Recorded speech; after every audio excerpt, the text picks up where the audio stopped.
Hey, this is Steve Bloom, and you are listening to the Geekcast Radio Network.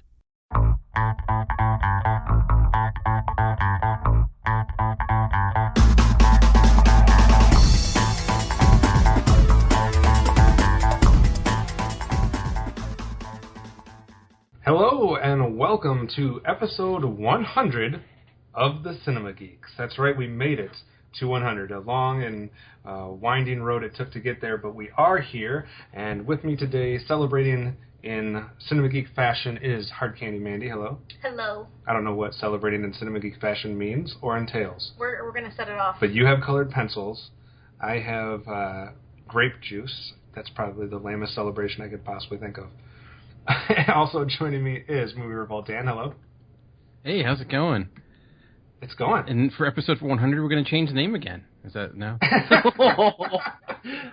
And the co-host. Yeah.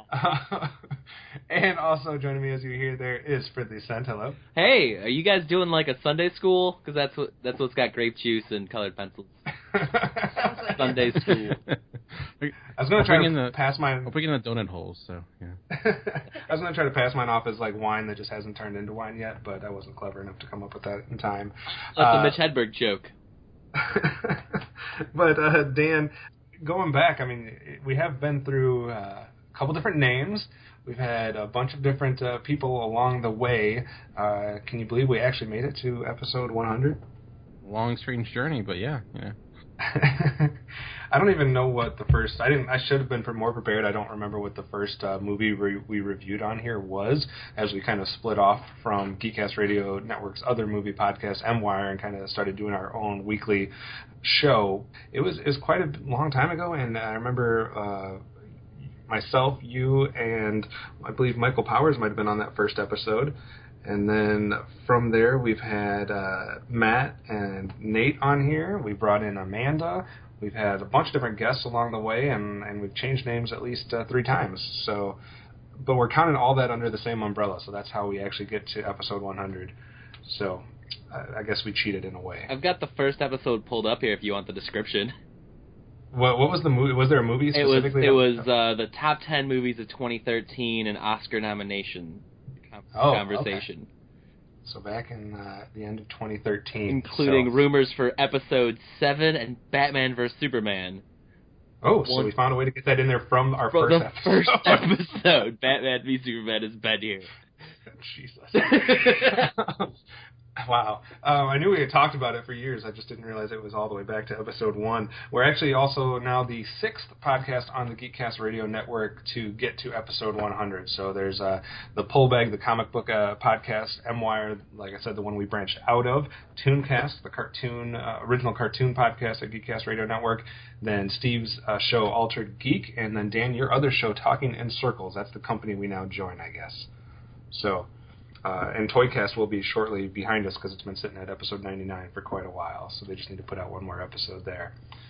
But we're not going to get too much into anything as far as self-reflecting too much on the show or doing any types of clips, and I think we're going to attempt to avoid the 7.5 hour, as the first-time watchers themselves called it, celebration of I think that was their 200th episode, so maybe we'll get to there when we get to 200. But we are going to start with a new series for the rest of this year and possibly, I guess, spilling over towards the end of the year, maybe into the beginning of next year. But we obviously have the video game series going on where we're discussing all of the live-action video game films.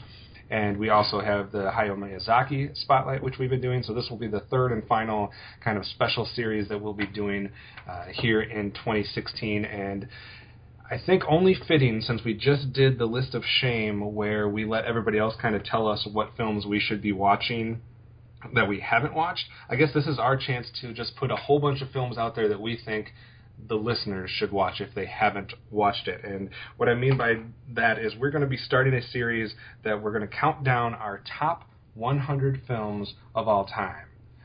This is not a group effort. This is individually. So we each have our own personal lists that we've done the research and developed. And it'll be our chance to list our favorite movies and hopefully give you guys something to add to your queue to watch in the future if you have missed any of these. So, Dan, what was the process like getting into your top 100 films? And did you have any criteria that helped you narrow it down before we start getting into the actual list? Well, first of all, sadly, this is not the first time I've done this. I've done this on my own time. On multiple occasions. Actually, the first time like a few years ago, and I used to do it as a yearly thing because that's the type of guy I am. I'm cool like that. But so I would look at. I think it first started like 2010 was the first year I did it. 2009. And to start off, it's gone through different many incarnations. It's actually kind of interesting as I look back at my first one compared to the one I'm for this list and how much that changed. And just to clarify, there's actually our first episode was the movie we talked about was Gravity. I was checking it, and it was back in the MWire Weekly pilot episode on October 8th, 2013. So. For some reason, my app only goes back to January 2014, and I actually did just look that up, and he is right. It's probably one of the other names that we use. It was probably the first episode of like one of our other names, because sometimes it separates it by that. Yeah. We talked about Gravity. We talked about a possible new Narnia film. Still waiting for that to happen. The Godzilla trailer that was leaked. Wonder how that turned out. And a box office report. So there you go. What about the live-action Cruella de Vil movie that's in the works? Oh, that too. So all those things happened. Not so much.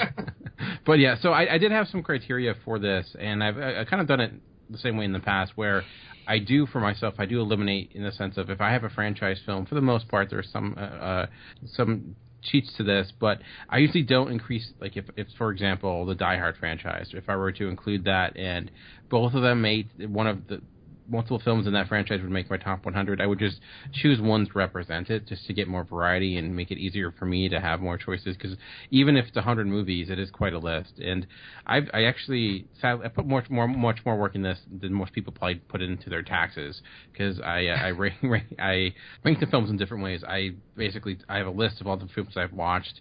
I chose ones, and I would take it and feel like, okay, I feel like this is a top 10, top 20, top 30 film, and then I would take those and try to build a list. And I broke it down based upon genre and looked at my favorite films in each genre, broke it down that way, and I would do it a few different ways, and then I would look at each list to see similarities and where things would put, and I put some numbers to it to try not come up with a more mathematical thing, because that's the way I work.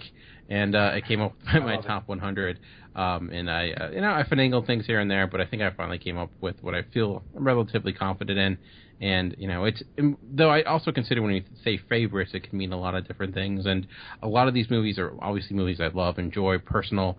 This is the movies I would say are the greatest films of all time. Some may be in that, but they're films I attach myself to, films that have greatly changed the way I look at film or movies, or ones that it made me fall in love with movies. So when we get to them, I'll kind of explain why. But a way longer explanation than was needed. But there you go. I like it because you are very similar to me in how I do things. And I've obviously done lists like this before. I used to actually carry around, I think it was like 4 sheets of notebook paper, and it had my top 50 films per decade. I had like everything before the 80s, and then I had 80s, 90s, 2000s, etc. And I would just, with pen and paper, basically adjust it as time went on, and I just kept it actually bedside, as sad as that is. And it would be how I would determine which movies I would buy, and then every year I'd have to make readjustments as I saw more films. I even had on the back was just a list of all the films that I hadn't seen from that decade that I wanted to see. So it was kind of insane, and then I eventually graduated to modern times and put it on computer form. So I was updating this list and changing it and evolving it time after time. I will not be afraid to admit that I actually adjusted the list for a final time like minutes before we started this record. So it is ever evolving and ever changing. I think the interesting thing for me, and I'm going to try not to say it too many times during the record, but the hardest part, I think, for me is going back and then trying to rank certain films that I've only seen once and that may have been long ago. at least 10 years ago or more, and I've only seen once because it is based on, the past and based on my memories of what I thought of those films, and I'd be interested to see if I saw some of these films a second time, if they would either fall off of my list or maybe even go higher. But I'll talk about a couple of them that majorly focus around that as we go through. And I, like Dan did as well, eliminate double movies appearing from a single franchise. I don't fault anybody that has multiple films in a franchise, because that's probably more of a true list, but I just was trying to sneak some more films in, so I only included one film per franchise, and whatever the highest one is, that's when I'll talk about it. But I think it's going to be interesting as we go through to kind of see how much we differ in our tastes and whatnot, and see what kind of crossover we have. But Amanda, how did you go about tackling this list and project for probably the first time? Well, I made this list a week ago. I haven't been carrying it with me or having extensive spreadsheets for a long time. So I just got this in Excel, bust this bad boy out. And I think the hardest part was not, getting my 100 movies. It was ordering them. Definitely the hardest part. It's hard to justify to yourself putting one movie above another. And it's what's the difference between 74 and 86, really? But you have to. I have an equation that somehow. can show you what that could be. I would have really liked that, Dan. That would have been helpful. But I just kind of went on my gut, and I picked a lot of movies that I've watched a ton of times. I think that the newer the movie is, the more it's had an impact on me as an adult. So you'll see some newer stuff, but also I think a majority of my list is a lot of nostalgia and things that I call a part of my childhood. And also, a few movies that definitely showed me what it was to love movies very early on, and it definitely instilled my love of film too. So it's kind of a give and take there. You bring up a couple interesting things.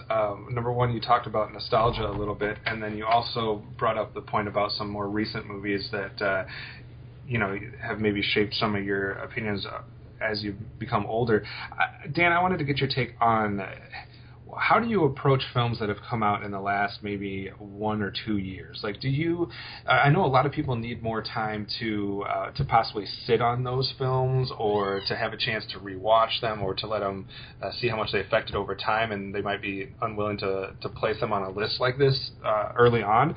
And I think other times people do believe in the whole instant classic, where they just see something and it automatically is up there with some of the best movies they've seen of all time. How do you kind of approach films that came out over the last 10 to 20 months? Well, I didn't include anything from 2015. Usually when I do, like I said, I do this list yearly, and I usually don't make a film eligible until it's been a year since it's been released. So I honestly, even anything from 2015 probably wouldn't have made it. But I did include movies from 2014 if they would have been eligible. It's challenging. It's when a movie's you're rating something that I saw when I was a kid and seen probably 50 times compared to something I've seen a couple times recently. And it ranges. I think I have some that maybe will change, and that's I think the fun part of doing it each year, seeing some of those climb up, and maybe some of them a movie I loved and I thought would be my top 50 in a few years never made it just because it maybe didn't have the lasting impact that I thought I did. But I will say there will be some recent films that actually we may talk about today, and maybe we'll talk about when this ends. And I think ultimately I think a movie, it's possible for something that may have come out within the last couple of years to get in really high. It's rare, but I think it's possible. Okay. Matt, what about you? How did you come up with your method of madness and figuring out your top 100? And is there anything that you eliminated or any criteria you put on yourself?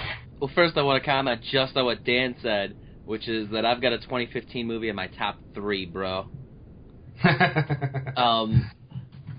So, that's what I'm coming to the table with. I have one of the worst memories of anyone that I know, or anyone that I remember, which would have been a funnier joke.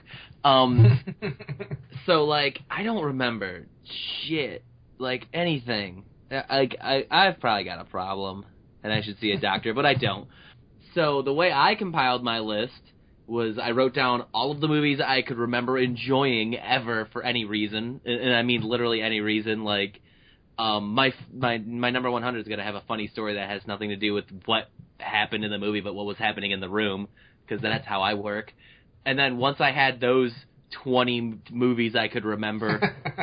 I started asking everyone at work, what are your favorite movies? And I would write down, like, I've seen that one, I've seen that one. And then I eventually, once I got to, I don't know, maybe 50 movies, I went to IMDb, and then I just pulled up the lists of any movies that I liked, and then pulled up what lists they were in. So, like, I'd go to Star Wars and be like, you know, my top 100 favorite movies, my top 50 favorite movies, you know, 30 classics.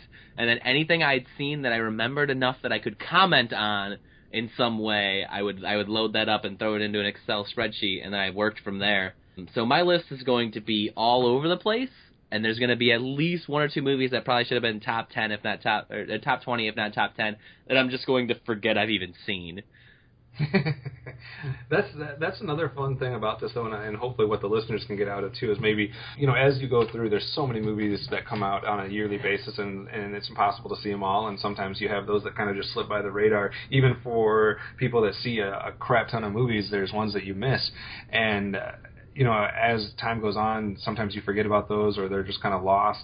And I think doing these types of things will remind me of some films that, you know, that I might see come up on your guys' list that I really want to see, and I'll add those to the list of films I need to see, along with that list of shame episode that we did, and hopefully it can add some films to people's queues that they might be interested in checking out. So I think it is fun to kind of see everybody's list and have their memories jogged as far as some stuff that we might forget about. Before people get too freaked out, though, this is not going to be an 8-hour podcast. We are going to break this down a little bit. So today we're only going to be giving you guys the first set of 10. So we're going to be going 100 through 91. So that's why it's a series of podcasts. So we'll do 10 at a time, and we'll kind of sprinkle these in throughout the rest of the year, along with the video game episodes and along with Miyazaki episodes, as well as any prediction episodes we have, or just like regular general movie reviews. So we will break it up a little bit for you guys and keep the anticipation building as we inch closer and closer to getting to our number one somewhere down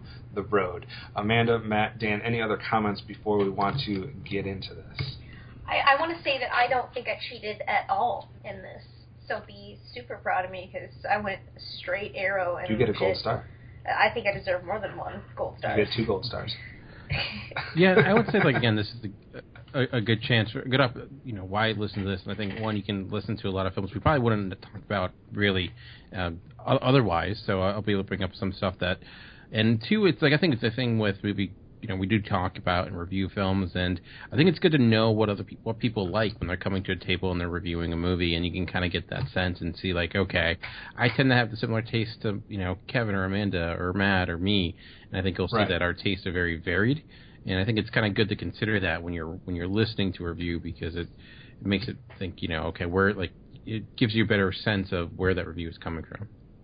Yeah, absolutely. And I think through the list of shame and through this, it should give you a pretty good idea of each of our histories with movies and kind of what we gravitate towards. And like you said, it can help you determine, you know, when you're listening to us review maybe a newer film that you haven't seen, if you want to see that, or if it's going to be something up your alley, if it lines up with whichever person you line up with more. So I think that's a great point. So, Matt, any other things that you want to get out before you lead the show off with your number 100 pick?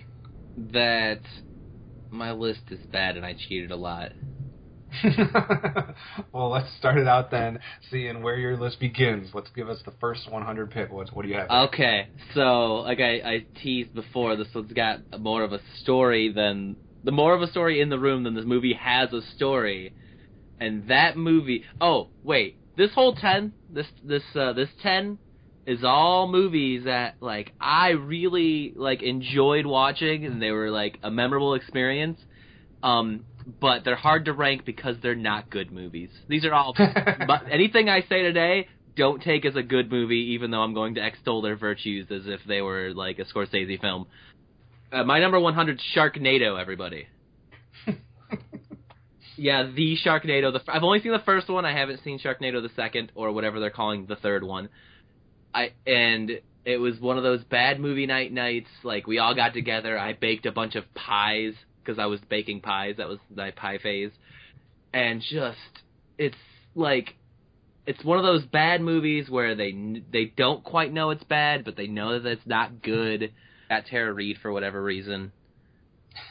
And so that's what I put that one on my list, guys. If anyone is still listening to us, we have succeeded in something.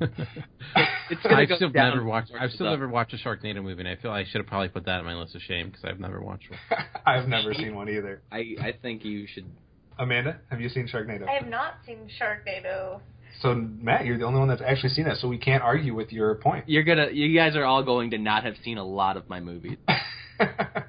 All right, so Sharknado begins this epic celebration. So, Amanda, where are you going to start your list? What is your number 100? Oh, man. Very auspicious occasion here, I would say. And I'm going to kick it off with number 100 is The Fast and the Furious. I have to leave the podcast. Sharknado and Fast and Furious. We have lost all credibility. The first Fast and Furious movie was one that I super loved as a young adult. I've seen it a ton of times. I loved all the cars. I loved all the attitudes. I loved the characters. And look at the huge saga that has come forth from this movie. And we're still getting, 7 more? Something like that, yes. But I will not be ashamed of saying that I do like the first Fast and Furious movie, and I've seen it a ton of times, enough to be deserving on my top 100. So would you say, I guess maybe we'll find out if that's your favorite Fast and Furious movie. So we'll have to wait with bated breath to see when The Rock shows up, if it elevated the franchise to higher levels. I will say that out of all the franchises, there's not going to be multiples. I just picked one, like Dan, to kind of give more variety and not to dominate, because 7, 8, 9 movies could have been Harry Potter, so top 10, Harry Potter. I didn't think about that. We're Harry Potter from here on out. Yes. All right. Well, I'm going to also put a movie at my number 100 that is not very well received and is not very well reviewed, but for some reason it hit a chord with me, and I think maybe I saw it at the right time. This is, again, though, going to be my first example of a film I've only seen once, and I have not seen it for over 20 years, so it very possibly could be a film that I watch again and would be nowhere near my top 100. But I'm going to go with 1993 film directed by Thomas Carter called Swing Kids. And I don't even know if anybody's ever seen this film besides me. But it is a film that actually stars a very young Christian Bale, as well as a few other people. Kenneth Branagh is in this. But it's basically a film about Hitler Youth that are fans of swing music and by night, and Hitler Youth by day is basically the tagline there. But it's an interesting kind of coming of age / what if you were coming of age in the middle of World War II era Germany, and kind of what freedoms you have and don't have. And for some reason, the drama and the time period I was a fan of. It's somewhat got some historic essences and strokes to it, I guess you could say, but it's not a very well received film. So this is very possibly a film that my teenage self saw that liked way more than I would like it as an adult. It's currently got a 38% on Rotten Tomatoes by the critics, but it actually has a 79% when it comes to fans. So it's one of the biggest flips I think I've ever seen on Rotten Tomatoes as far as the gap between the critics and the fans. But for some reason, it just hit a chord with me from a dramatic standpoint at a time when I was young and didn't really like drama. So Swing Kids is my number 100. Dan? I've never heard of it. That's what I figure. Most people have probably not heard of it. Like I said, it has Christian Bale in 1993 along with Robert Sean Leonard and Noah Wyle and a couple of the people that really didn't make much of themselves afterwards. So. The title just sounds illegal, I'm not going to lie. Yeah, swing music, but but yeah, so that's my... James Horner actually does the music, and there is some music kind of scattered throughout as they're enjoying the swing music. But Dan, what's your number 100? Well, I think my number 100 is probably a little more known. It's actually kind of along the same lines as Amanda's with Fast and the Furious, as it's also about something that goes very fast, but mine's a bus, and that is Speed. Is my number 100. After Die Hard, we got a lot of Die Hard in Finish the Sentence, a lot of movies that try to kind of repeat that same success, and Speed very much is that, but it ends up being a lot more. It's actually, I think, one of the best edited action films ever. It holds up really well compared to a lot of action films of the time. It's surprising how impressive it still holds. It remains to this day. The action is high intense. I just recently rewatched it not too long ago because I think we did an episode for it for M-Wire, and I was majorly impressed. I'm like, wow, this is still a really solid, well-directed, well-made film. And, it's got some iconic lines, of course, Keanu Reeves, and Dennis Hopper is just a really fun bad guy. And I think it's like, of all the action films of the 90s, to me, it still holds up as one of the best. It's in that vein of clones of Die Hard. I think it's the closest I think we got. Keanu Reeves didn't try to be like, John McClane. He was his own character, but it's a lot of fun. It might get over the top, seeing a bus jump, but overall, it's the bus that couldn't slow down, and I find it a very rewatchable, really enjoyable film. So that's my number. I think it's a film that ended up being better over time than you might have even thought when we originally watched it. It's something that has held up surprisingly well, and I think it is because of how well it's edited and how well the action goes with it. And I agree with you. I think it is one of the best action films of that era, and it's a lot of fun. It's just a fun action film that I think a lot of people can enjoy, no matter if they saw it back in the 90s or if they see it today. Amanda, big fan of Speed or not? Yeah, I love Speed. I've even seen Speed 2, and I want to say there's a third one, but maybe just 2. But I'm a huge Sandy B fan. Also love me some Keanu. So back in the day, this is definitely one that I would sit down with my grams in the living room and watch on TNT. We had it on VHS and stuff too, so definitely rocked this as a kid and seen it a lot, and I think it's worthy of top 100. All right. Matt, where do we go for 99? What's Sharknado 2? You said you didn't see, so that's out. Dang. No, I'm just kidding. Where do you go for your number 99? A movie that's slightly less bad that no one has heard of because it didn't have the pop culture status that Sharknado did, which is Death Race 2000. I've seen this. So. Yes! I've heard of it. Starring David Carradine and Sylvester Stallone in a semi-post-apocalyptic race for reasons. I know that it's a race where you get, it's everyone's car game where it's like if you run over a senior citizen you get 20 points, and it's part race, part Mario Kart weird point system, and the winner gets to shake the hand of the president, and that's what you win, is you get to shake the hand of the president. And I believe Sylvester Stallone's whole point is it Sylvester Stallone? I can't remember who the protagonist and who the antagonist is between those two. Yeah. Wants to shake the president's hand, and he has a prosthetic hand that's actually a grenade, and that they make the pun. It's a hand grenade. And his whole thing is he's going to pull the pin, and when he shakes the president's hand, the president's going to blow up because he ruined the Earth. I can't recommend this movie enough. I think people are already actually watching it. They've stopped listening so they can immediately watch. It was on Netflix for the longest time. I don't know if it still is, but yeah. Because actually, I remember watching the Jason Statham remake, and then seeing that the original was on. It was like Stallone's one of his first hits, or first movies really ever. So. Yeah. Have you seen both of them, Dan? I've seen the original and that one. I think there might be even a sequel to Death Race 2000, but I could be wrong. Is the original better or the remake? Well, the original I think is it's I think I don't know. It's more unique. Like the remake feels very contrived and trying to be something it isn't.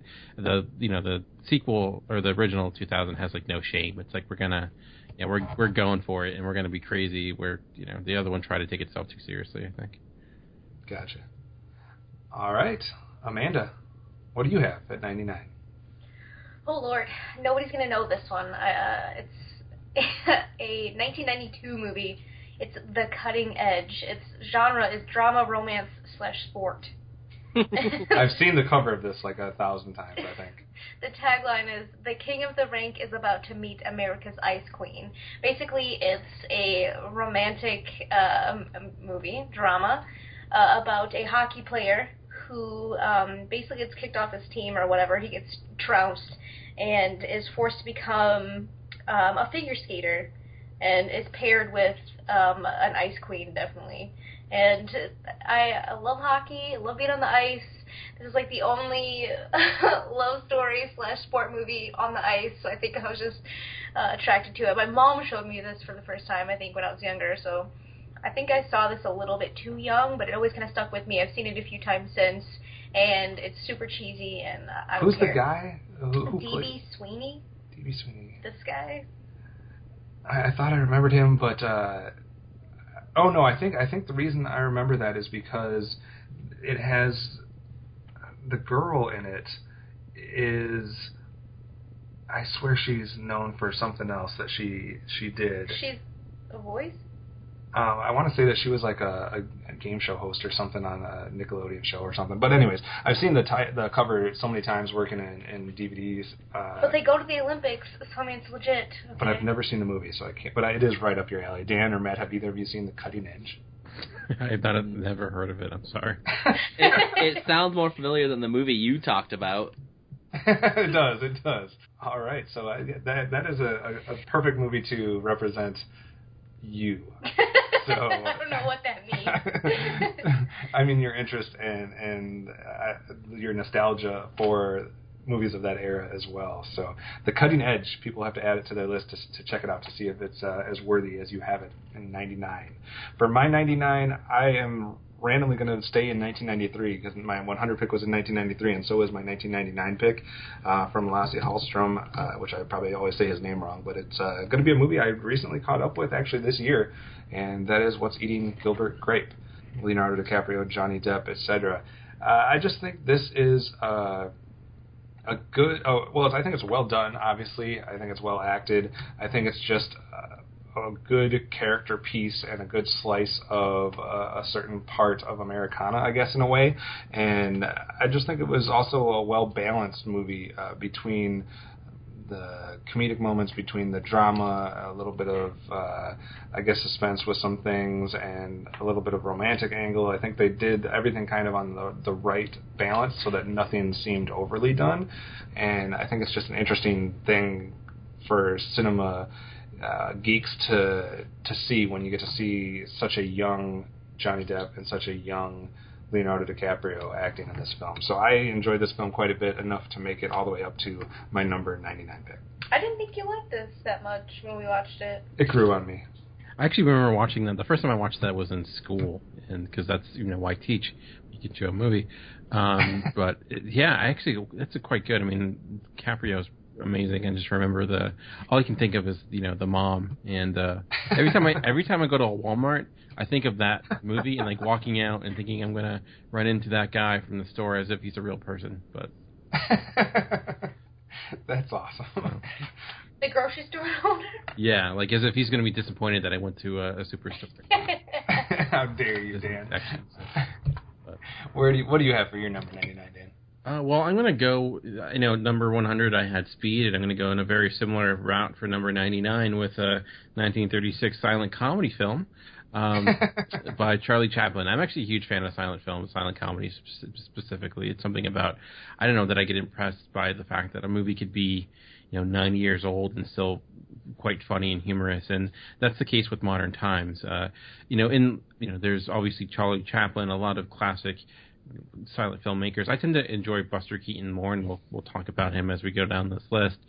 But Modern Times is, one of his most notable. I don't know if the people would consider it the best, but it's just got some crazily impressive set pieces within its comedy. There's the classic gear sequence, and it's just, you go back and you watch, and you're like, how exactly did they do it at that time? Plus, it also has a pretty, a cutting-edge political message in that, too. I think that's when Charlie Chaplin was really good at, too, maybe better than Keaton, is that within his comedy he would always be saying something. But I just find it really funny. It sets up a lot of classic comedy bits that we still see today, but it also says something. And it was one of the early films, one of the early silent films that I watched, and I'm like, wow, this is, I can actually get into this, and despite its format, despite it's something that we're not used to seeing, and it's quite good. It's really, really enjoyable and holds up to this day. So, I don't have any aversion to silent films whatsoever. I actually was exposed to quite a few silent films in my youth, but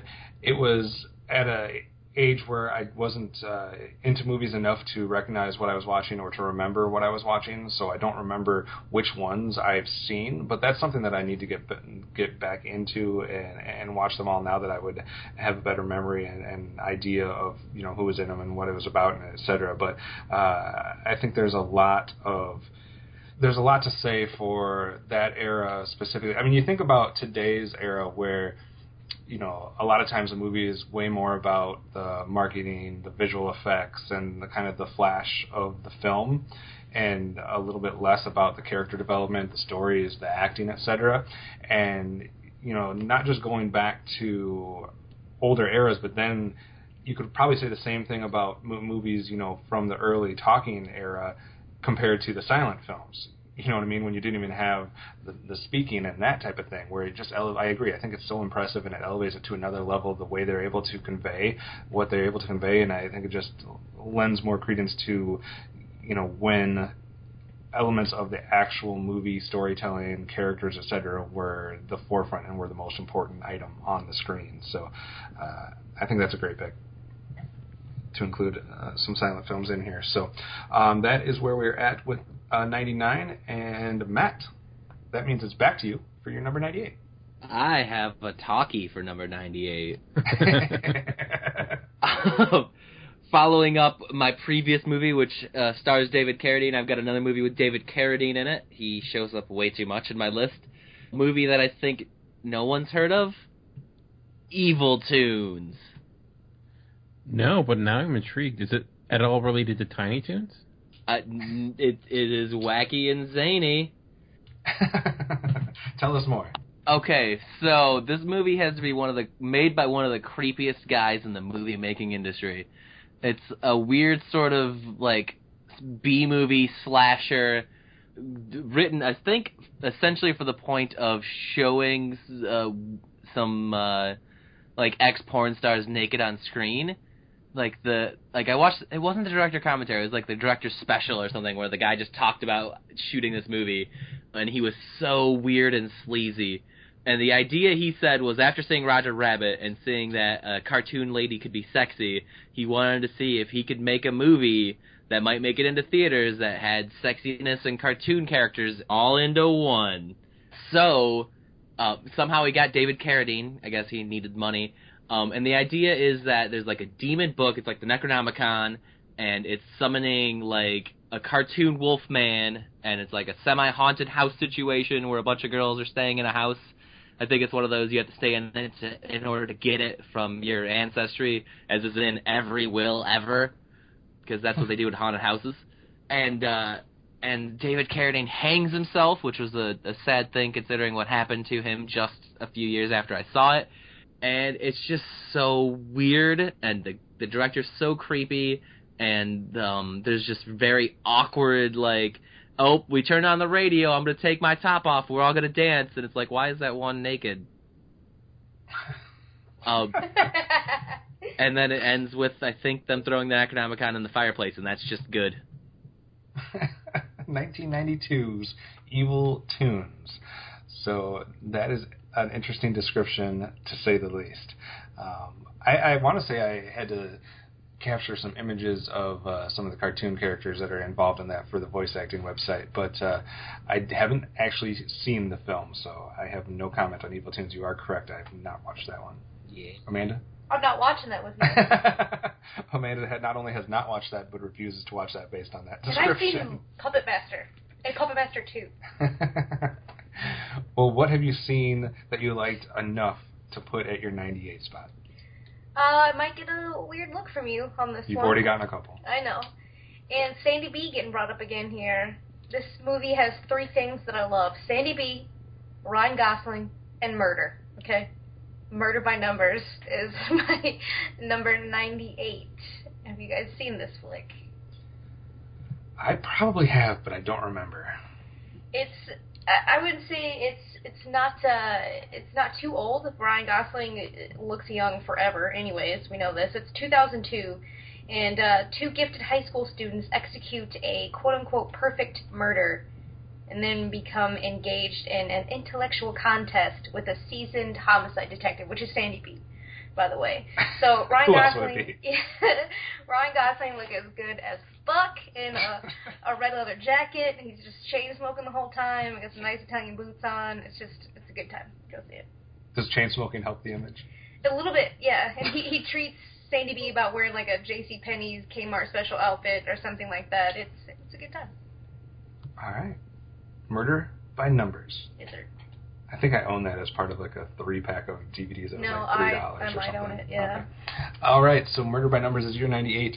For my 98, I am going to do something I wasn't sure if I was going to do or not. We kind of talked about it in the intro, but I do have a couple 2015, 2014 films that are going to make it into my countdown.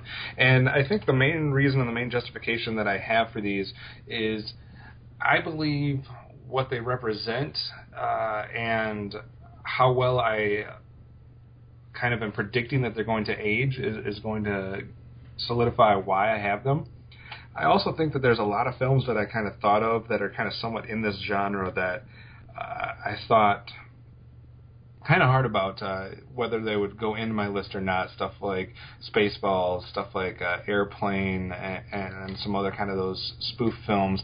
And I ended up actually going with the 2015 one of kind of that same genre, just because I think it does a couple different things well that I think will hold up and kind of make it a cult classic over time. And I'm going with 2015's What We Do in the Shadows. I obviously picked it when we did our former list as one of the best comedies of recent times. I had it very high in my 2015 list. It has a 96% on Rotten Tomatoes. And I just like what they do here. I think it was a perfect timing with the genre as far as the zombie, etc., area that they're tackling with everything else that's going on in pop culture. But I mean, I think it somewhat is interchangeable with a lot of these other spoof films that we've had, Robin Hood Men in Tights, like I said, Airplane, Spaceballs, etc. But I'm putting this one as the representative, I guess, of that on my list at number 98. Well, you can skip me because it is also my 97. What? Yes. We got that close? Yes. Wow. So what's your take on it, and why does it make 97 for you? I've just always been a super fan of the genre, with as far as like a cult with vampires and werewolves, and the duel between them, this everlasting battle that's going on between them. And I think that the humor tied into it, the mockumentary style to make it real, quote unquote real. We're gonna put some quotes on that. I think that it was just the perfect kind of humor for me. I could not stop laughing through the entire thing. I'll rewatch it. I'll just put it on for shits and gigglies to watch for 10 minutes. Did you say shits and gigglies? Yes. Sorry. I can never eat spaghetti again and call it spaghetti. It's bisghetti. So. All right, so a double vote, I guess, for What We Do in the Shadows. Dan? Yeah, I liked that movie quite a bit as well, but it didn't make my top 100, but it did make my top 10 last year. I did enjoy it a great deal. For my number 98, it's kind of the opposite of my number 99. My number 99 was a silent film, and my number 98 is a movie that is just really consisting of two people talking, and it is My Dinner with Andre. Which actually kind of got some new boost because there was a recent, or I guess not recent anymore, a few years ago, there was an episode of Community that had a spoof of My Dinner with Andre, which made me love that episode. But My Dinner with Andre is just that. It came out in the 80s, and it's basically just two people having a conversation. And it's, I think, a film that, some people may label pretentious or what have you, but I think it just kind of shows you the power of dialogue when it comes to movies. And the way it kind of evolves, and you have this guy who gets involved in this dinner that he doesn't really want to go to with this person he doesn't really like all that much, but it just kind of goes from there. And there's just this everlasting threat of this dinner ending, but the conversation continuing, and it's intriguing in that way. And it just, I don't know, it does so much for a film that does so little, and I love films that are very limited storytelling that take place in one day or real time or what have you, and this does it. It's a very short period of time. It's like, it's I think less than 90 minutes, if that. It's a very film that's really self-contained, and I'm impressed with how much someone can do in that shorter time span. So, again, it's not a movie for everyone. I guess some people wouldn't enjoy it because there's not much maybe going on, but I really loved it. And I remember watching it. My wife was like, "What? They're just still sitting there talking?" I'm like, "Yeah, that's kind of the movie. That's like what happened." So, but like I said, it's not for everybody. It's my number 98. It is a blind spot for me. I have not seen My Dinner with Andre, so it's on the list of things I need to watch. Matt? No, man, I've got another one that's terrible that you guys are going to enjoy. Zarkor the Invader. Why you're making this stuff up? No, dude, Zarkor is one of the greatest movies of all time. It's one of the top 100 movies of all time because during the end credits, it has its own theme song. It's essentially just a Godzilla ripoff movie where it's just another dude in a suit terrorizing a town.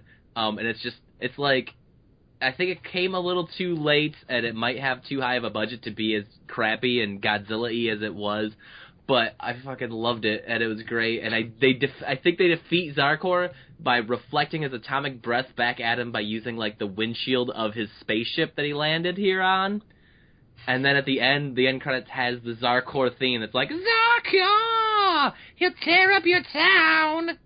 Like I don't even need to see it anymore. It just gave everything to me. No. It might seem like it, but it's not. There's so much more. David Carradine in this. I don't remember him being in it, but I'm not gonna say no. Like, all right. Seriously, look up the end theme to Zarkor, Zarkorr. The thing is, Zarkor the Invader end credits theme song. It's hilarious because it's got an exclamation point after the Zarkor. Zarkor the Invader. This is awesome, dude. I'm gonna apologize. Like I'm bad. You don't need to apologize. This is like a hit list of awesome films to watch with a group of people and some drinks. I like it. I want to see that double bill of Zarkor and My Dinner with Andre. Like that on a marquee would be amazing. Back to back. They're good.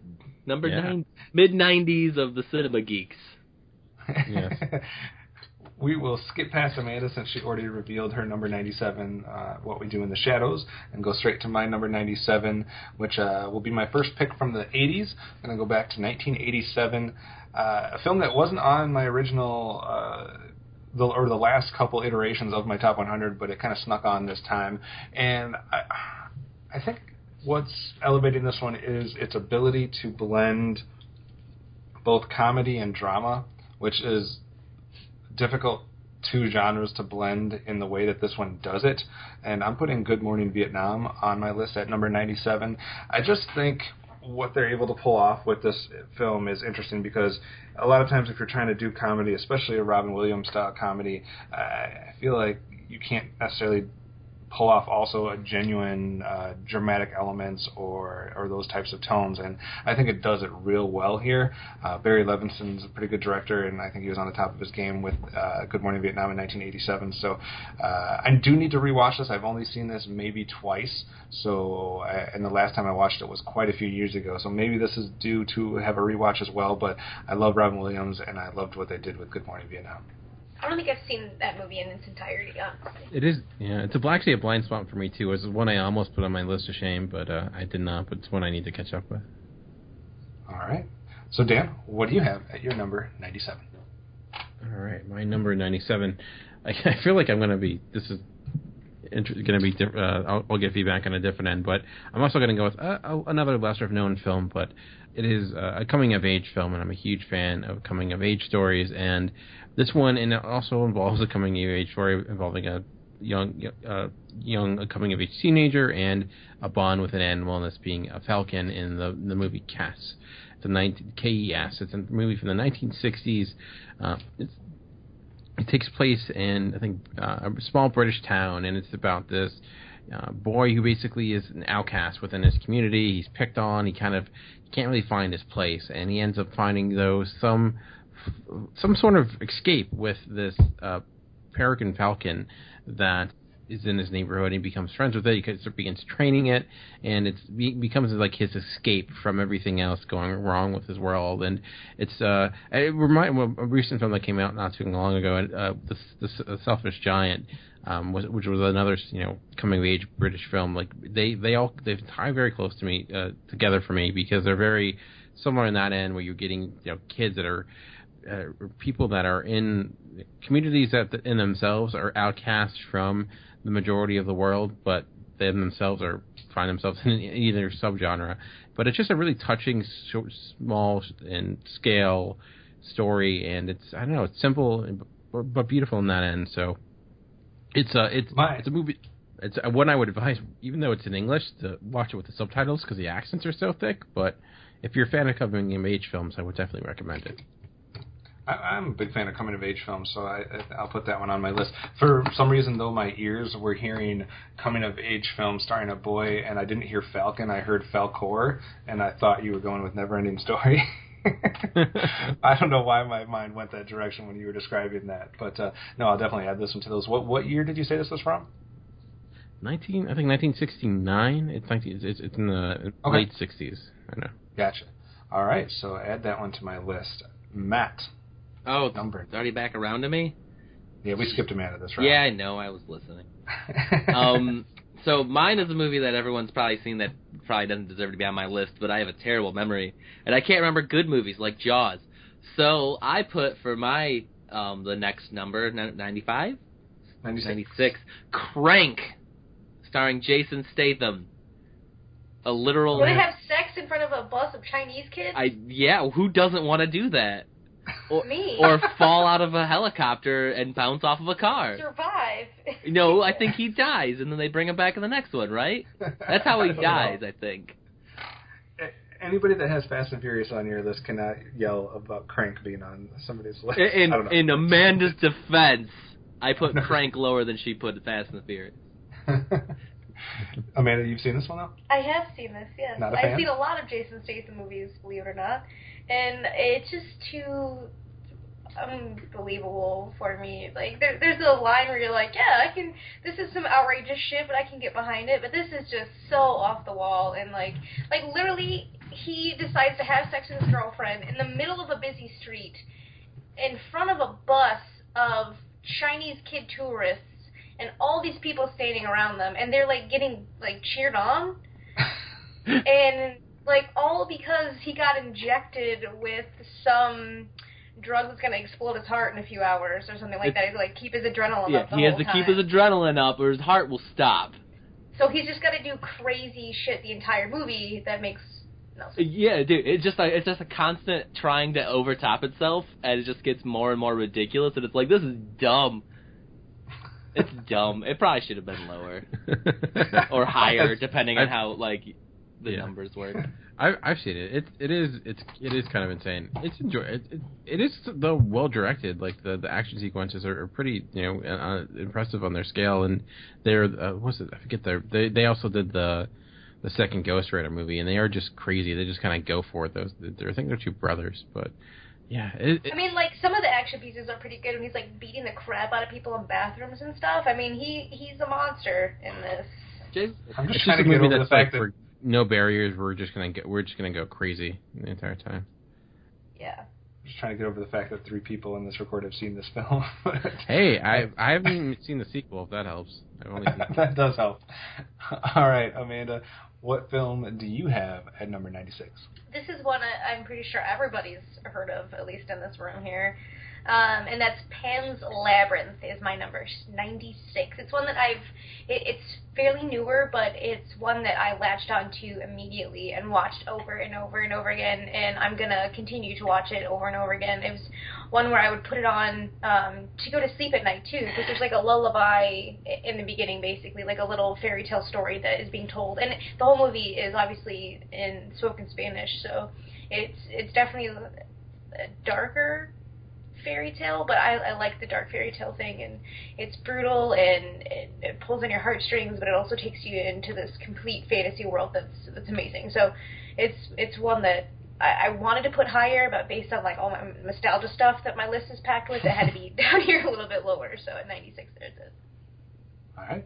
Pan's Labyrinth at 96. I recently caught up with this one because I hadn't seen it, and I did enjoy it quite a bit. It's not going to make my list, but I do think that this is another one that fits very well into the style of film that you like, and you're a big fan of Del Toro. So I actually am surprised that you don't have this one a little bit higher. Yeah, I'm too. But like I said, there's a ton of nostalgia picks that I had to throw up there. There's only so much room for Sandy B movies. Yes. You'll see. All right. For my number 96, I'm going to a Richard Linklater film, actually. And it's, I guess, interestingly enough, been talked about a lot this year in relation to another film that he brought out. And I'm going with 1993. How did I have 3 films in 1993 in this section? I don't know. And that is Dazed and Confused. It's just, again, I guess you could kind of put it in that coming-of-age bracket. But also... like I said, like I kind of talked about with being a slice of Americana, this one's a slice of a certain time period and really kind of captures the essence of that time period. And I don't know how it appeals to so many people of so many different ages that I think can relate to it. And again, another film that stars a bunch of young versions of some stars that we've come to know and love, I guess, over the years. But it's one of my favorite Linklater films, but again, I haven't seen all of the before films and some of his other filmography. But Dazed and Confused is my number 96. I'll just say my thoughts coming to a podcast near you soon. So yeah. Okay, what do you have at number 96?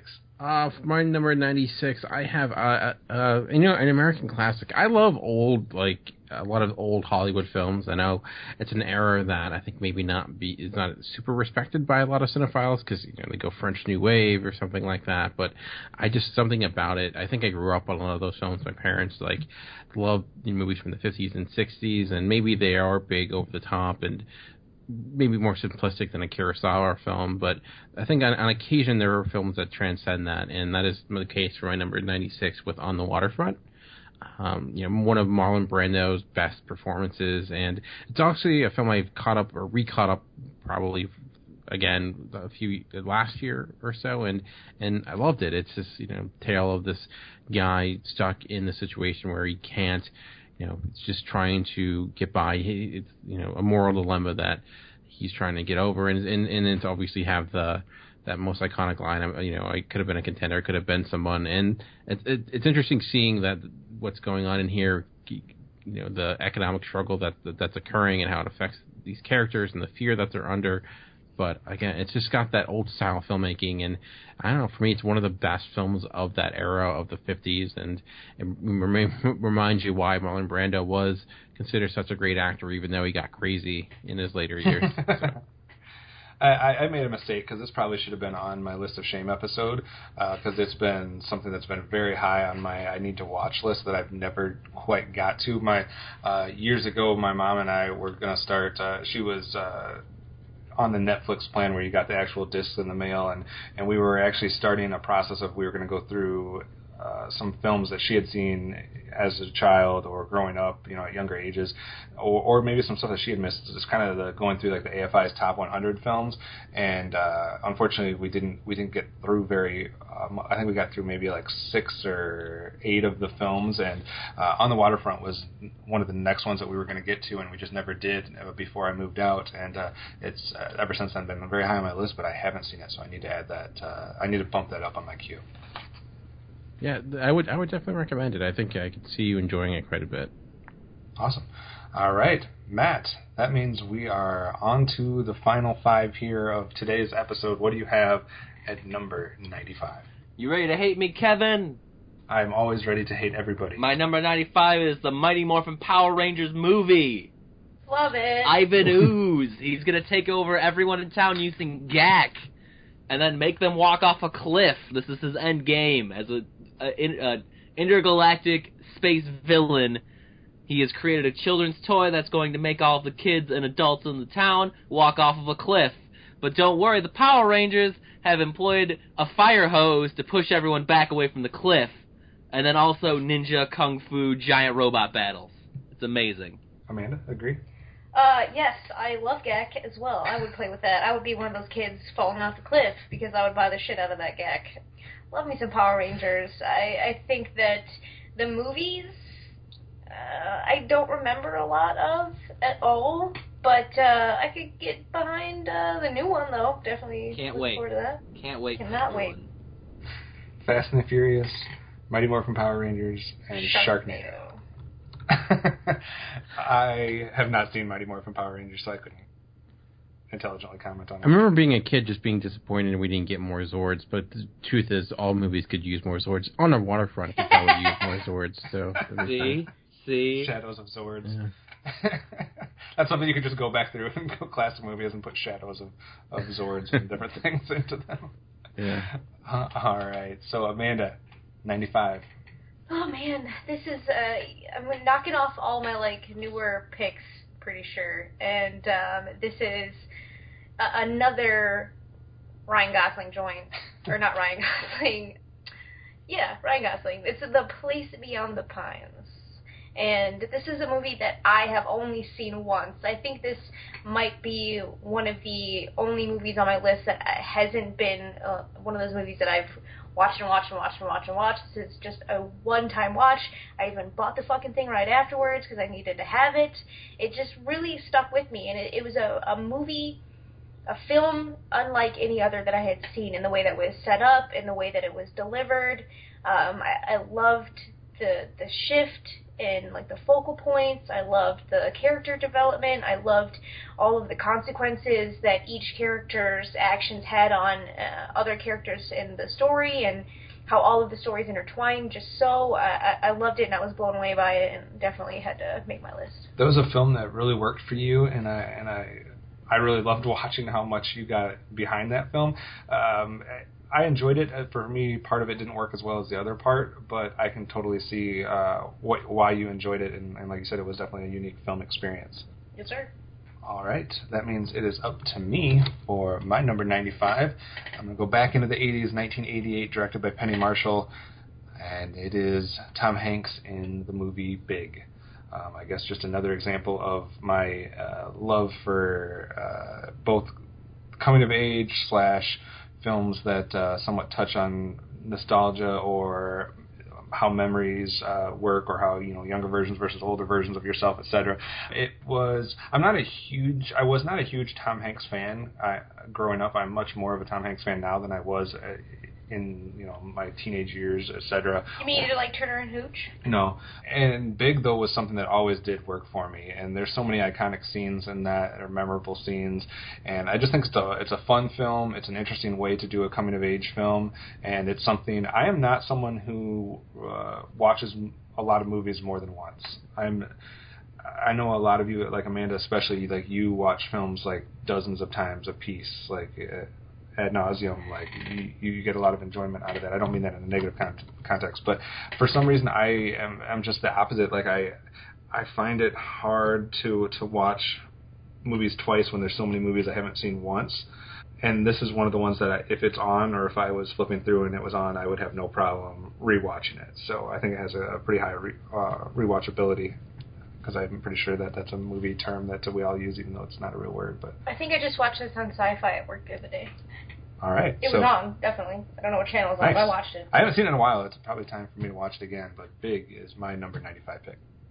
There's actually one that almost made my top 100. I do love Big. It's. I remember watching it for the first time. I think it was on TV or something, and I don't know. It's probably rewatched it. If I were to ever rank the movies that I've rewatched the most in my life, that would have to be up there. I find it really rewatchable. And as a kid, just loving that idea of having a job where it was just to test toys. That's a real thing. Yeah. So many movies like that that you saw when you were a kid, though, you watch again, and they just do not hold up, or it kind of ruins the memory. And I find that's one of the ones that just does not do that. You watch it and you get the same enjoyment out of it that you did as a 10-year-old or a 9-year-old or whatever it was. Hey, Tom Hanks was nominated for an Oscar for that role, so. Very true. It's kind of I love Mighty Ducks, but when I go back and watch it, I'm like, yeah, maybe not as, it doesn't hold up as well as some other movies in my past.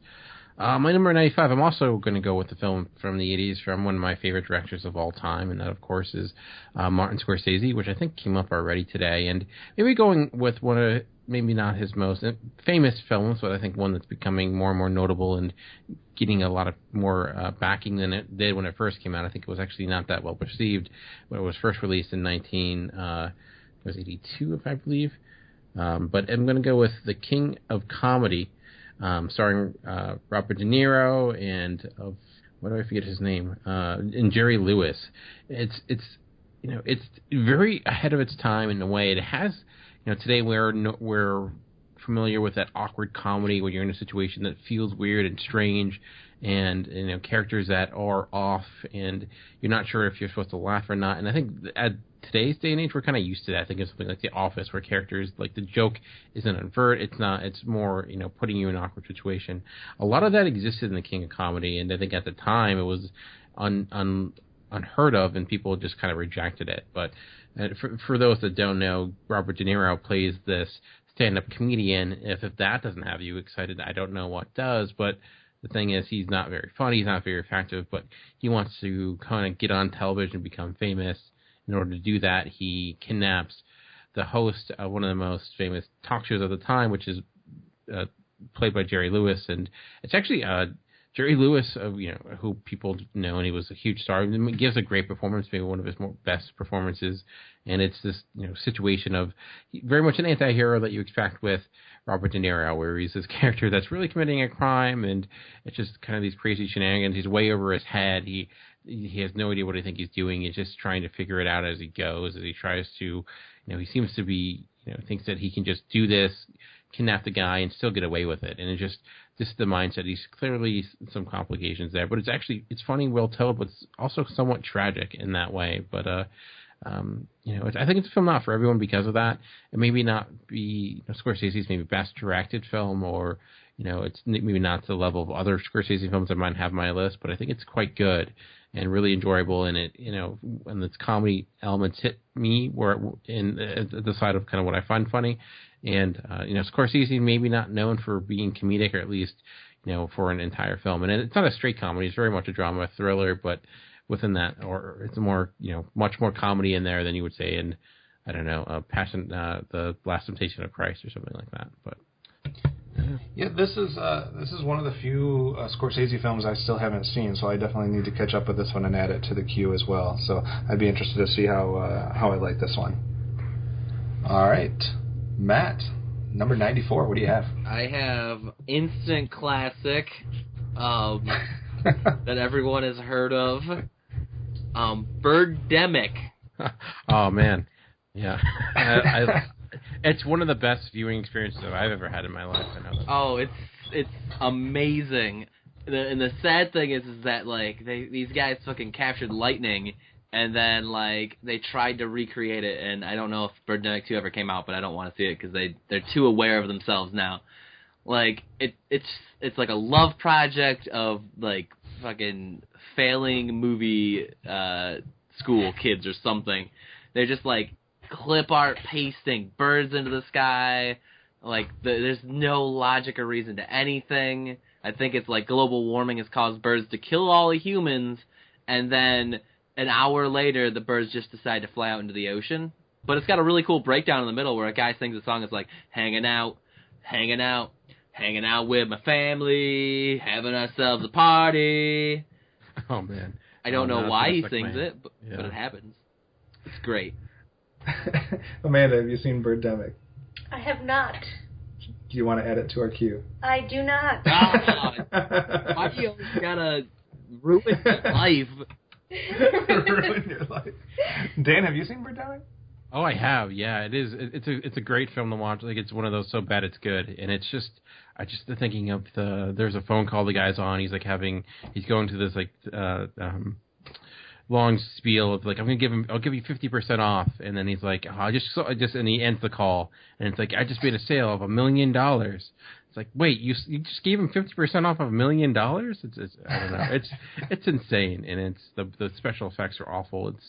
It's not a film that you're gonna watch by yourself because that would just be depressing, but it is one that with friends it's hilarious. And then listen to the How Did This Get Made episode on it and enjoy yourself because they actually get people who were on the set and they kind of explain that this guy thought he was making a serious film. He thought it was serious, which makes it that much more funny.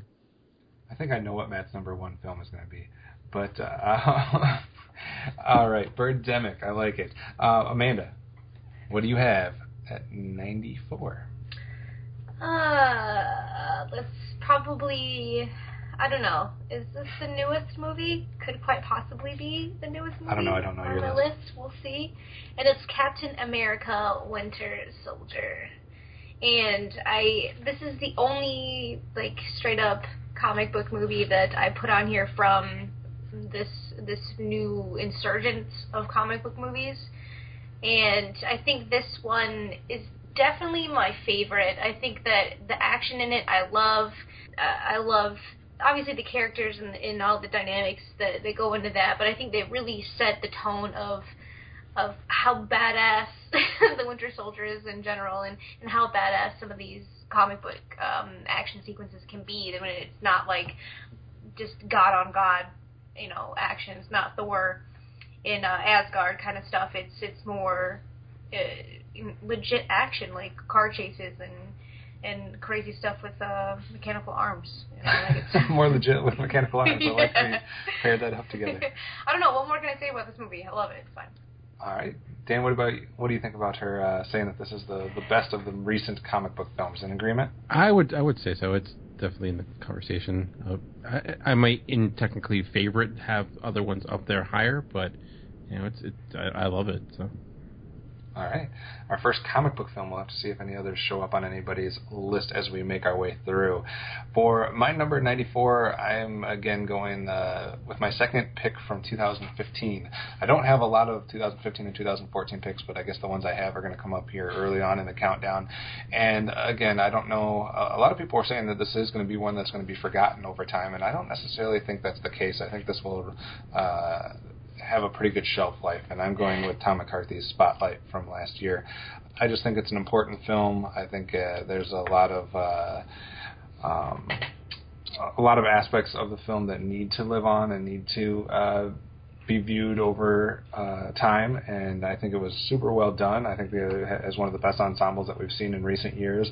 Mark Ruffalo was amazing, and it wasn't my number one film of 2015, but I think over time it might end up being one of the more important films from 2015. So Spotlight is my number 94 pick.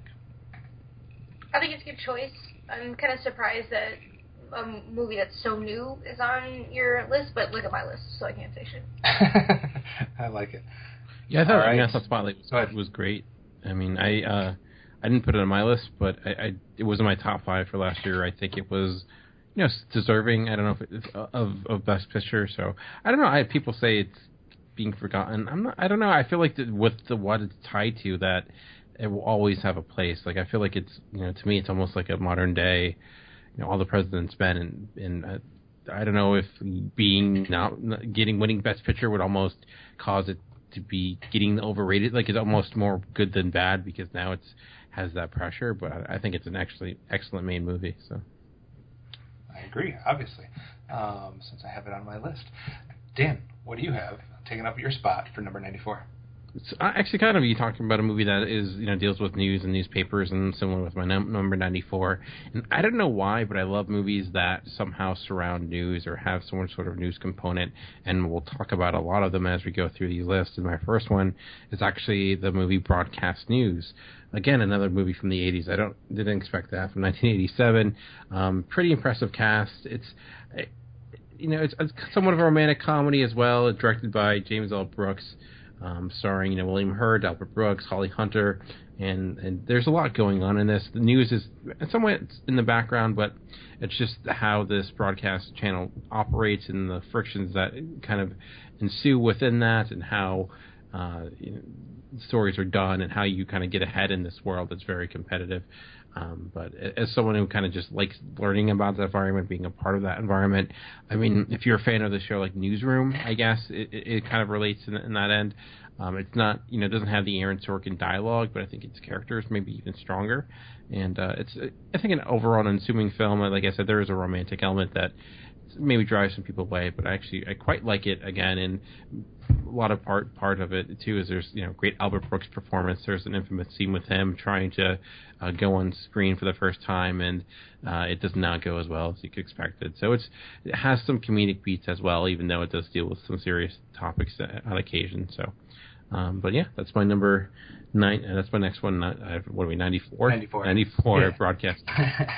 I'm like you. I can't explain why I like those types of films either. I guess the only difference is I haven't seen as many of them as you have, so I'm going to have a lot more blind spots in that genre, even though I don't know why I haven't, because I do typically like the films that I do see that are kind of centered on news and journalism and those types of investigative pieces and stuff like that. So I need to add this to my list because it's a blind spot for me.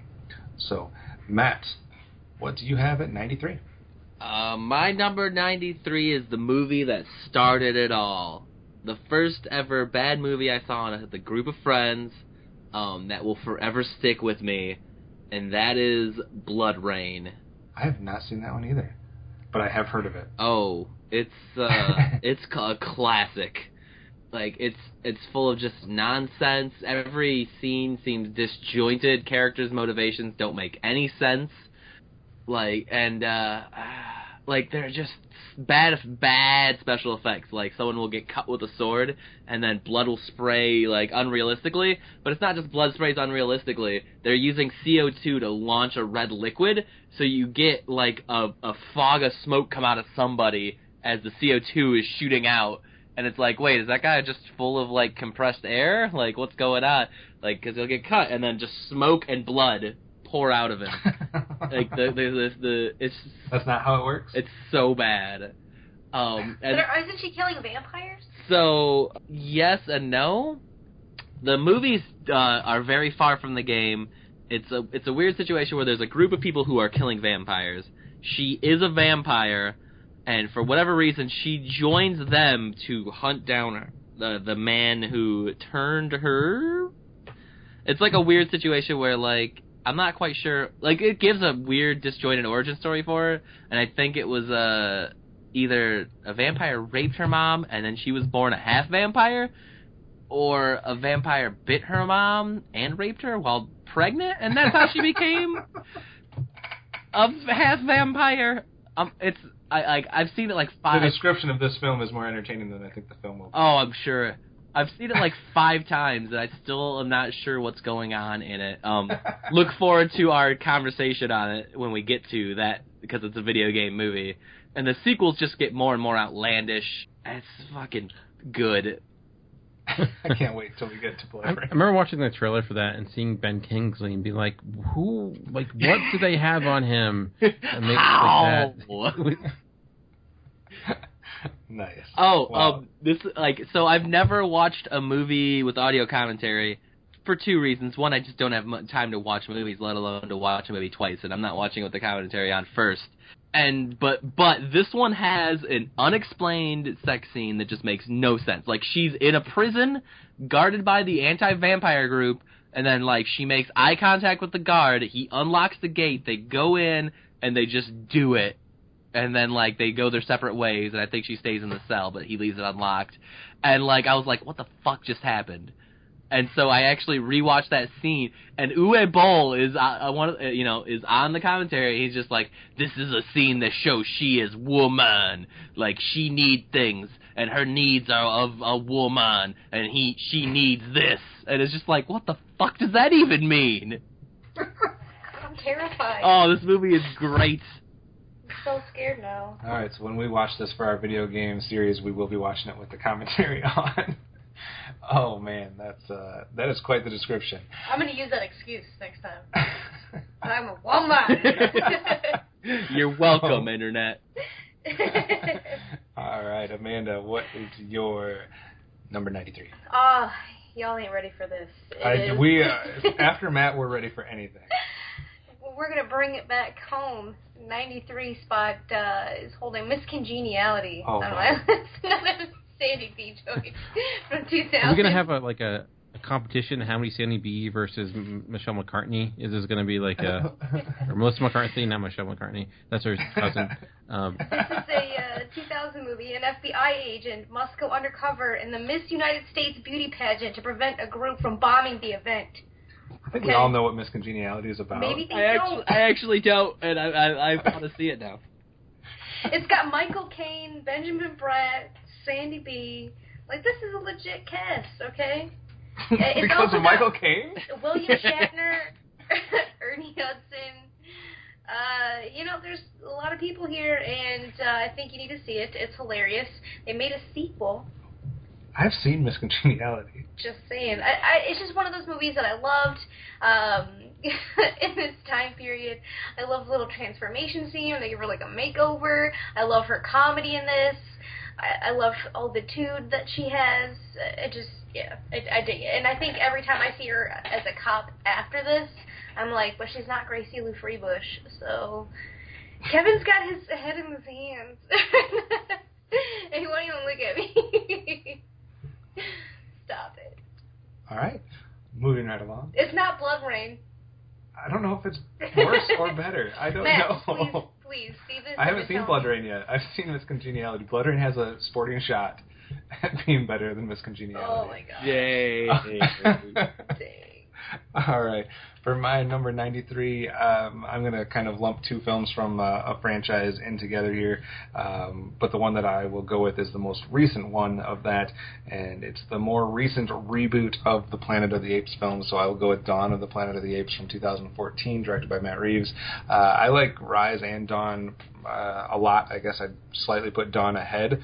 But I just had to have this newer version of this be represented because it not only is good, they're not only good films to me, but I think they opened my eyes to the whole franchise in a way that I hadn't been able to not take serious, I guess is the wrong term, but I'd never been interested in the old films. I had never really had any desire to watch them, and through these I went back and watched all the old ones, and there's a couple good ones, there's a couple really bad ones as well, but it was a fun trip to rewatch all of those Planet of the Apes films, and it wouldn't have happened without this reboot. And I just think from a technical standpoint, the stuff that they've achieved in these two Planet of the Apes films has had a huge impact and effect on Hollywood and what they're able to do with motion capture and some of that stuff. And Andy Serkis and Toby Kebbell are amazing, and I think they've changed the landscape, I think, for some of these visual modes. So huge fan of the new rebooted Planet of the Apes franchise, and I had to represent it somewhere, so that's where it comes in here for me at number 93. Dan? Yeah, I love those movies as well. I mean, I debated putting them on here, but I couldn't really find a spot. I used to have the original Planet of the Apes movie on mine, but but it's kind of fallen out as things have gone. But for my number 93, I do actually have another classic science fiction film from the 70s, and it's, I don't know, something about it just, it's very old school 70s science fiction that appeals to me, and it's the Andromeda Strain. If like Kevin, think you might be interested in it because it does almost feel like an extended episode of the Twilight Zone, and nice. It's basically this rock of some sort falls into this town, and there may be some sort of disease attached to it, and they're these scientists that really get put together in this bunker, and they're trying to find a way to fight it, like a cure, to this potential disease that will wipe out all Earth. It's very much a procedural on that end, where it's just them trying to come up with a way to stop this thing from happening, from it kind of destroying the world. And it's though it has these high stakes, it's really a low key movie. And like I said, it almost feels like you could do this as a TV movie or an extended episode, like an X-Files episode. But it's just, I don't know, it's something about it, like that feel of those 70s science fiction films or late 60s science fiction films that appeals to me. And it's just, and I love its approach. It's kind of methodical pacing, and I don't know, I find it quite intriguing.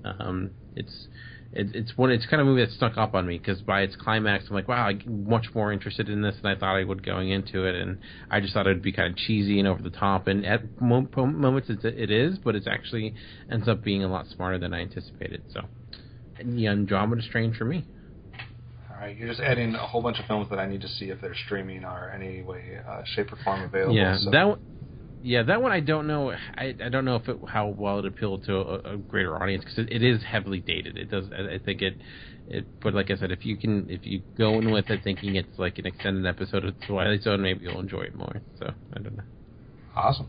All right, only a couple picks left for us on this episode. Matt, I can't wait to see where you're going with your number 92. My number 92, everyone who knows me even a little bit knows it's on my list. It's probably a little, again, are we saying high or low? Which one, like, it should have been a lower number. It should have been higher on my list, but I tried to reserve my last 10 for bad movies. There are 5 that people will probably say are bad movies that are not in the top, or in the first 10. But that is The Room. Tommy was so... Oh, I thought this was going to be your number 1. No, it's not that good. It's not even this good. But I would be a phony if it wasn't on my list. Tommy Wiseau's director debut, before he, became famous for his other joints, such as The Neighbors. It's just a bad movie made with a low budget, but it's like all one guy paying for the whole thing and just making it up as he goes along because he wanted to be a movie star and that was his dream, and he fucking manages to do it in his own weird, esoteric way. It's a crappy movie that makes no sense at a lot of times, and people just say things like, well, I definitely have breast cancer, and then that character's there for the whole movie and never once mentions the cancer ever again. But, I mean, just the story of the movie is so much more interesting than the movie itself.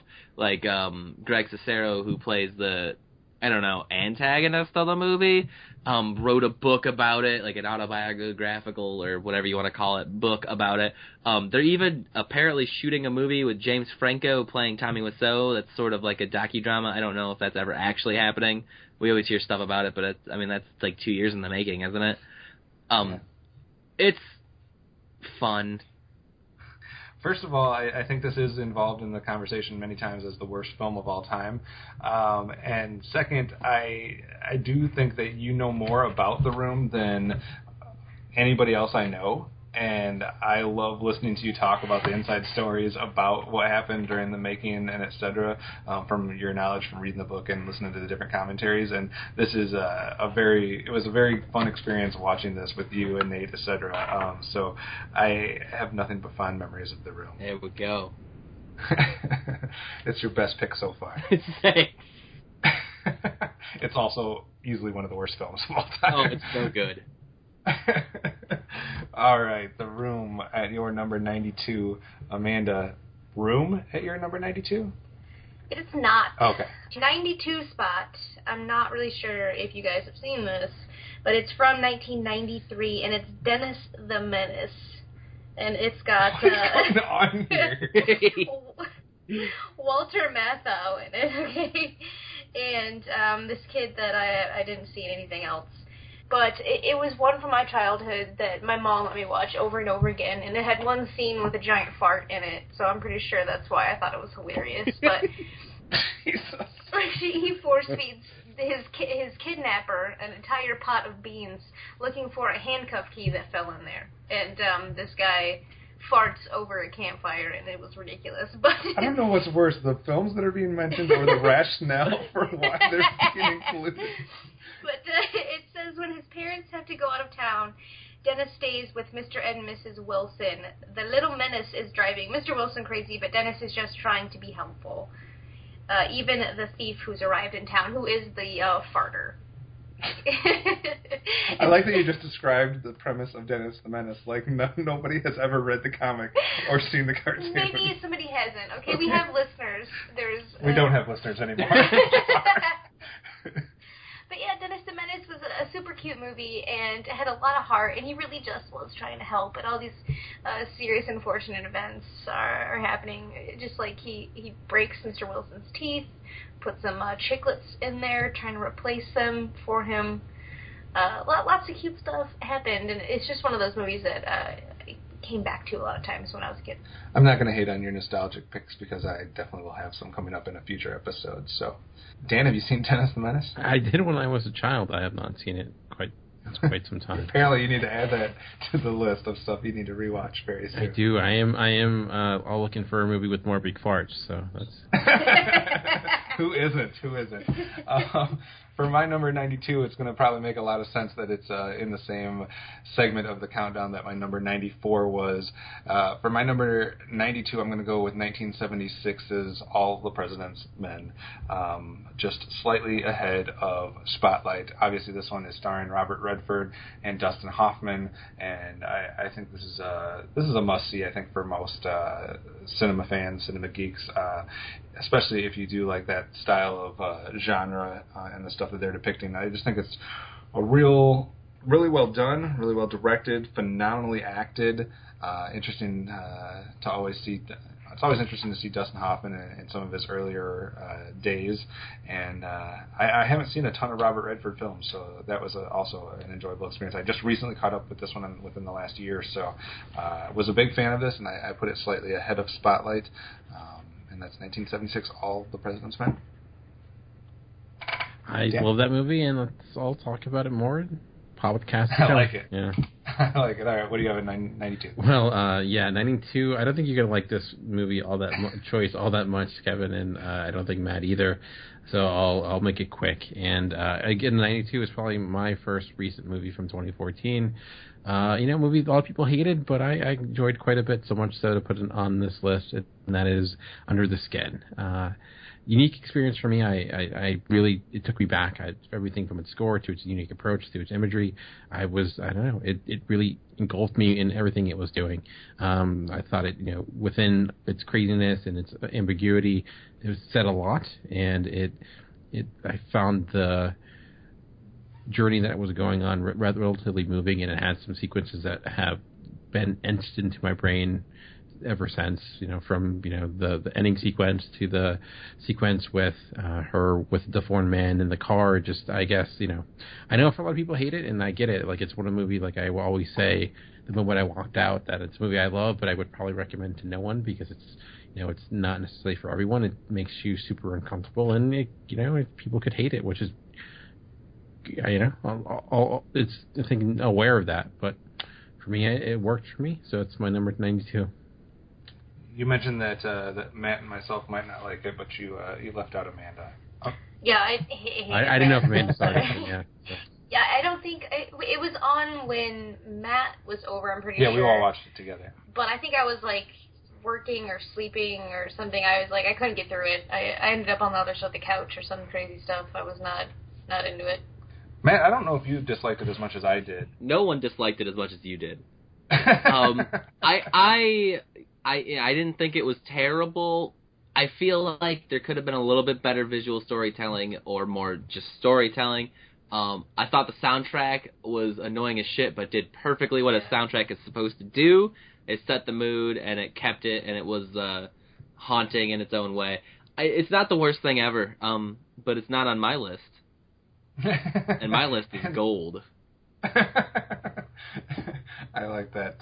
That's the perfect statement. That's a clip that we're going to use later on. All right. That means there's only time for one more movie for today's portion of the countdown. Matt, start us off with your number 91 pick. My number 91 is a badge of honor. It has, if you can imagine, a Rotten Tomatoes score of 0%. We're not talking about a movie with 5 reviews, or 10, or 30. We're talking a movie with 116 reviews on Rotten Tomatoes and an aggregate of 0%. Oh, my Lord. Roger Ebert gave this movie a half of a star and put it on his most hated movies of all time's list. This movie is Ballistic X vs. Sever. We own this, actually. I don't own this. Take the we out of this version of the statement. Well, maybe it's got Antonio Banderas and Lucy Liu. Yes.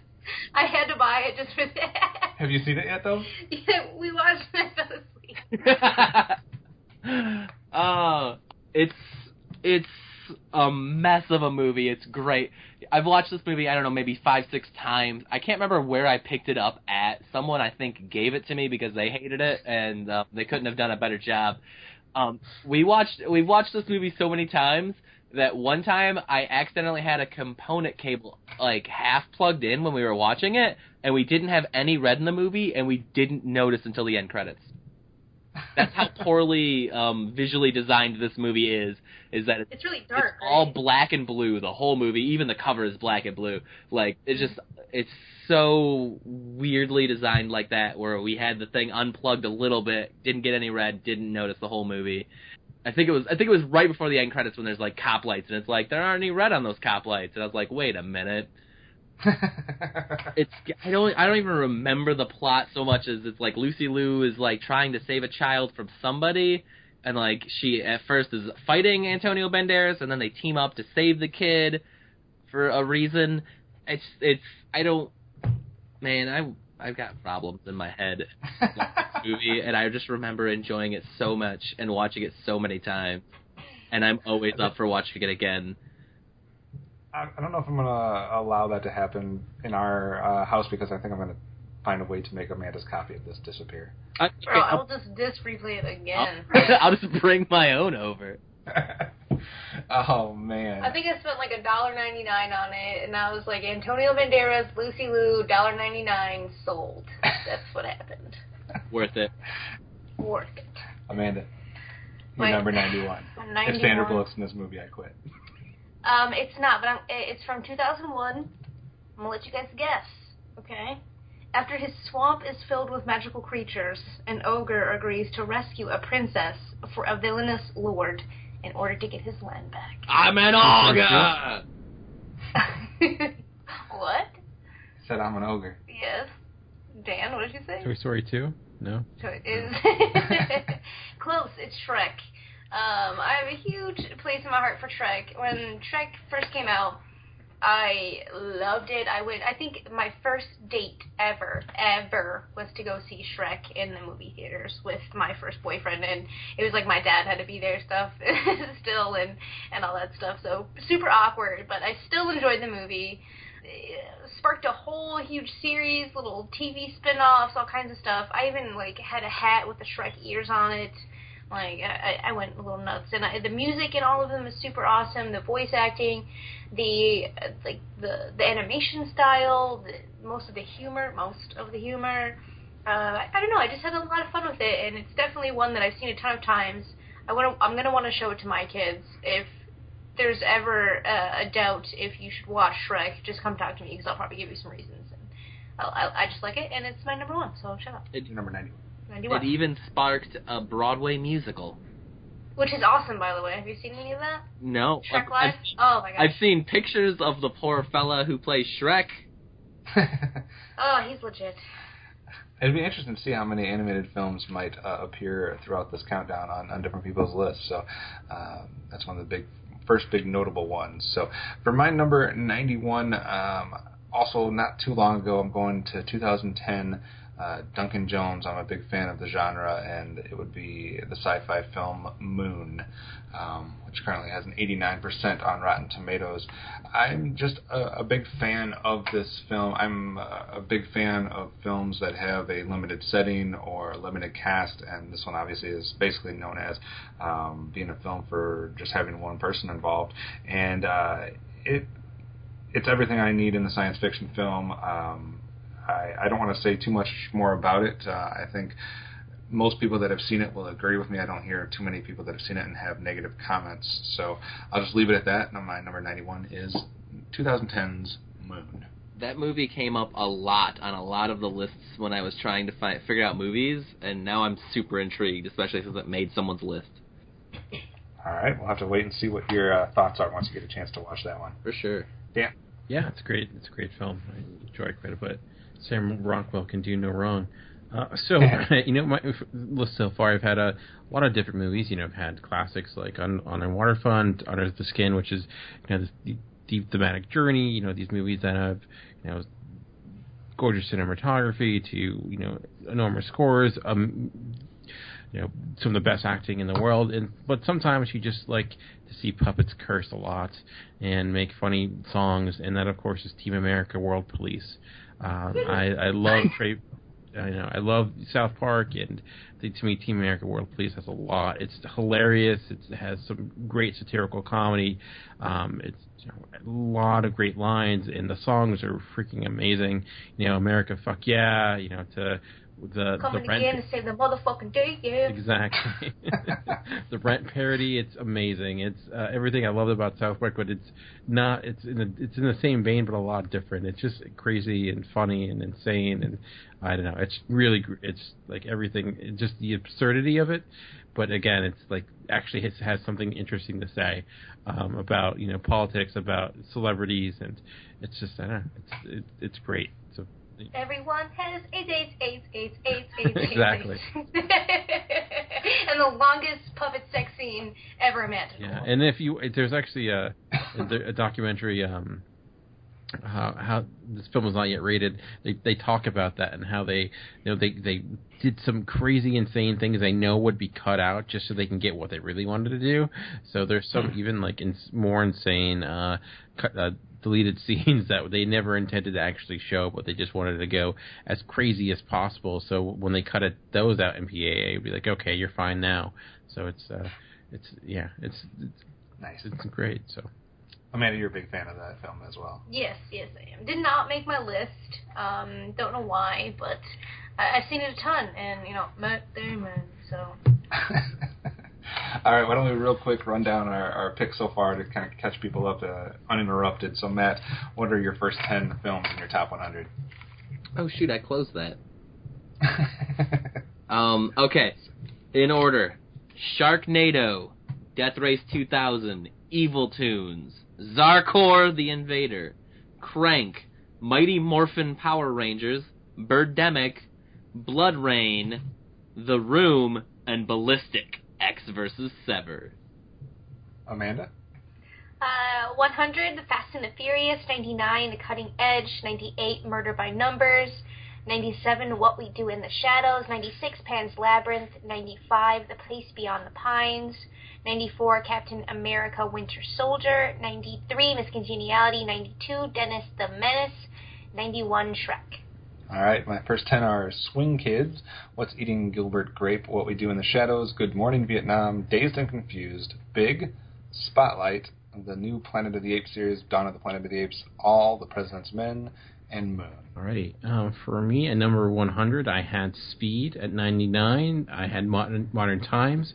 Then 98, My Dinner with Andre. Then Cass. Then Out on the Waterfront for 96. At number 95, I had The King of Comedy.